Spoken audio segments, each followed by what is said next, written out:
আজ দুপুরবেলায় আমাদের আগরতলা জিআরপি থানার সাব ইন্সপেক্টর পঙ্কজ বিশ্বাস, ওমেন স্টাফ এবং অন্যান্য স্টাফ যে আমাদের জেনারেল চেকিং করছিল আগরতলা রেল স্টেশনের মেইন গেটের সামনে, তখন তারা লক্ষ্য করে যে একজন প্রায় 24-25 বছর বয়সী একজন ছেলে এবং একজন মেয়ে পুলিশ দেখে স্টেশনে ঢুকতে তারা একটু সংকোচ করছে।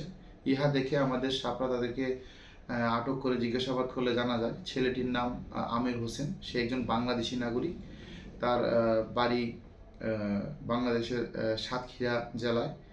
এবং যে মহিলা ছিল তার নাম ছিল সুলতানা বিবি, এবং সে ওয়েস্ট বেঙ্গল মানে ইন্ডিয়ার ওয়েস্ট বেঙ্গলের পূর্ব মেদিনীপুর জেলায় তার বাড়ি।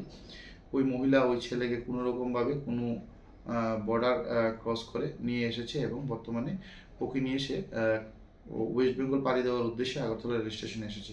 সঙ্গে সঙ্গে আমাদের স্টাফ ওদেরকে আটক করে আনে এবং তাদের বিরুদ্ধে একটি একটি মামলা আমরা আগরতলা জিআরপি থানাতে গ্রহণ করেছি এবং তাদের ইন্টারোগেশন চলছে।